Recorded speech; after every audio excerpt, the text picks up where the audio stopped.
When I was a young missionary in the late 80s and read a particular passage for the first time, I realized that Nephi was plugging King David, and I wrote on the top of the page the words Nephi's Psalm in my missionary scriptures. Back then, I barely had a basic understanding of the gospel and absolutely no scholarly understanding of the scriptures. But somehow, at that time, while I was in Germany, I knew that Nephi had written his own psalm. I didn't know how to analyze it through a Hebrew lens, and there were no resources available to me halfway around the world. One thing that puzzled me, though, over the decades was why Nephi considered himself a sinful man in his own writings. But now I'm getting ahead of myself. We're talking about 2 Nephi chapter 2, verse 4, and we read in part the following from his psalm in verses 24 through 28, the following. And by day have I waxed bold in mighty prayer before him. Yea, my voice have I sent up on high, and angels came down and ministered unto me. And upon the wings of his spirit hath my body been carried away upon exceedingly high mountains, and mine eyes have beheld great things, yea, even too great for man. Therefore I was bidden that I should not write them. O then, if I have seen so great things, if the Lord in his condescension unto the children of men hath visited men in so much mercy, why should my heart weep, and my soul linger in the valley of sorrow, and my flesh waste away, and my strength slacken, because of mine afflictions? And why should I yield to sin because of my flesh? Yea, why should I give way to temptations that the evil one may have place in my heart, to destroy my peace and afflict my soul? Why am I angry because of mine enemy? Awake, my soul, no longer droop in sin. Rejoice, O my heart, and give place no more for the enemy of my soul.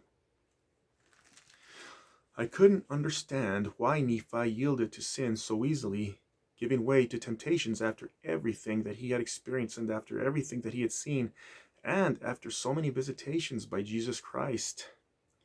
And recently I found the answer. Nephi's psalm shares parallel in both style and wording with some psalms of the Old Testament, and Nephi had access to the psalms as recorded on the brass plates. Nephi's psalm fit the biblical psalm type termed individual lament, which has 5 structural limits: invocation, complaint, confession of trust, petition, and vow of praise. It should be noted that Psalms 25 and 28 should be read in the context of a covenant-making ceremony.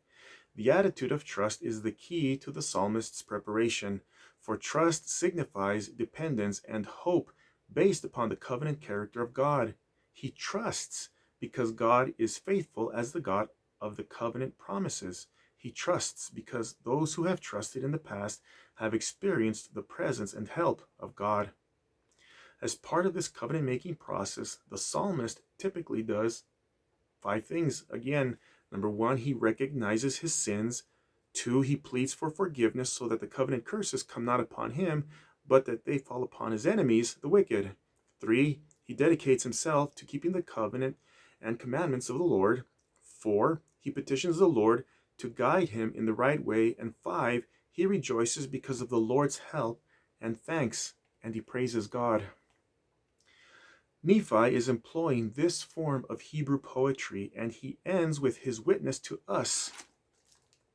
As we read in verse 35, Yea, I know that God will give liberally to him that asketh. Yea, my God will give me if I ask not amiss. Therefore I will lift up my voice unto thee. Yea, I will cry unto thee, my God, the rock of my righteousness. Behold, my voice shall forever ascend up unto thee, and my rock and mine everlasting God. Amen. Nephi knows that God will answer because he has asked with faith, and his faith is demonstrated by his fidelity to God, or in other words, his obedience to God's commandments. That is how we demonstrate our faith, by keeping God's commandments diligently. And now, after 35 years, I finally have found the answer, and I am very happy to share it with you.